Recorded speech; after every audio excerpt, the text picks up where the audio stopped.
ನಮಸ್ಕಾರ ವೀಕ್ಷಕರೇ. 19 ಸೆಪ್ಟೆಂಬರ್ 2025 ಅಸ್ಸಾಂ ರಾಜ್ಯದ ಇತಿಹಾಸದಲ್ಲೇ ಕರಾಳವಾದ ದಿನ.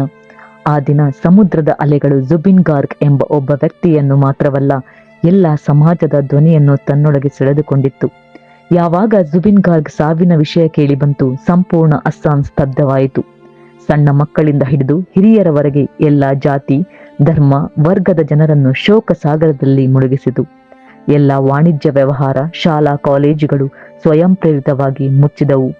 ಸರ್ಕಾರಿ ಕಚೇರಿಗಳಿಗೆ 3 ದಿನದ ಶೋಕಾಚರಣೆಯನ್ನು ಘೋಷಿಸಲಾಯಿತು. ಯಾವಾಗ ಜುಬಿನ್ ಗಾರ್ಗ್ ಅವರ ಪಾರ್ಥಿವ ಶರೀರ ಅಸ್ಸಾಂ ತಲುಪಿತು, ದರ್ಶನಕ್ಕಾಗಿ ಜನಸಾಗರವೇ ಹರಿದು ಬಂದಿತ್ತು. ಎಲ್ಲರ ಕಣ್ಣಾಲಿಗಳು ತುಂಬಿದ್ದವು. 1992ರಲ್ಲಿ ಬಿಡುಗಡೆಯಾದ ಅವರ ಮೊದಲ ಆಲ್ಬಂ ಅನಾಮಿಕಾ ಮೂಲಕ ಅವರು ಖ್ಯಾತಿಯನ್ನು ಪಡೆದರು. ಜುಬಿನ್ ಗಾರ್ಗ್ ಅವರ ಪತ್ನಿ ಗರಿಮಾ ಸೈಗ್ ಗಾರ್ಗ್ ಕೂಡ ಖ್ಯಾತ ವಸ್ತ್ರ ವಿನ್ಯಾಸಕಿ ಮತ್ತು ಚಲನಚಿತ್ರ ನಿರ್ಮಾಪಕಿ.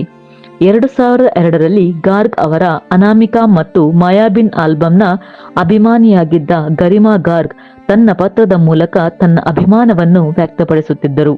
ಅಲ್ಲಿಂದ ಅವರ ಪ್ರೇಮ ಕಥೆ ಪ್ರಾರಂಭವಾಯಿತು. ಕುಟುಂಬದ ವಿರೋಧದ ನಡುವೆಯೂ ಫೆಬ್ರವರಿ 4, 2002ರಂದು ಅವರಿಬ್ಬರು ವೈವಾಹಿಕ ಜೀವನಕ್ಕೆ ಕಾಲಿಟ್ಟರು.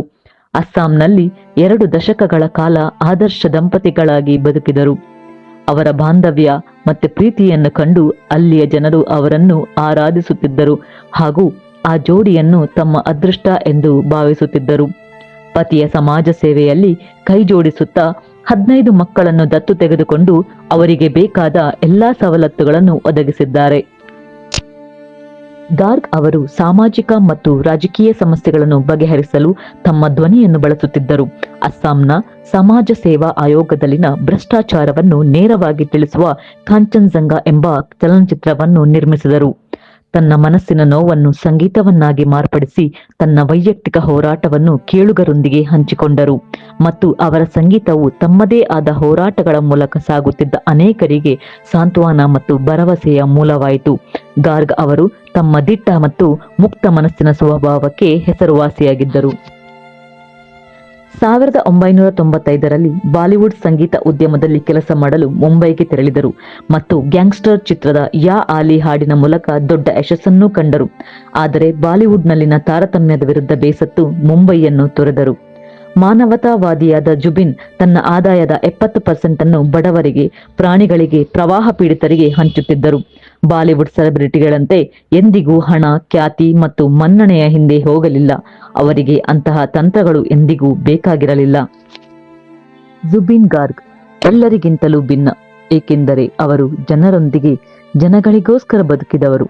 ಎಲ್ಲ ಕಷ್ಟಗಳಲ್ಲಿ ಜನರಿಗೆ ಸಹಾಯ ಮಾಡುತ್ತಿದ್ದರು. ಯಾರು ಅವರ ಮನೆಗೆ ಹೋದರೂ ಖಾಲಿ ಕೈಯಿಂದ ವಾಪಸ್ಸಾಗುತ್ತಿರಲಿಲ್ಲ.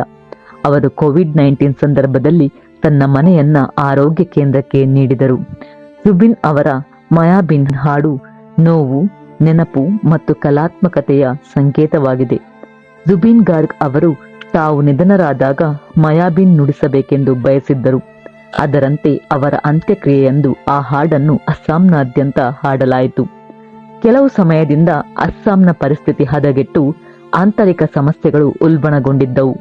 ಆ ಸಮಯದಲ್ಲಿ ಜುಬಿನ್ ಗಾರ್ಗ್ ಅವರ ಸಾವು ಸಂಪೂರ್ಣ ಅಸ್ಸಾಮನ್ನು ಒಟ್ಟುಗೂಡಿಸಿತು.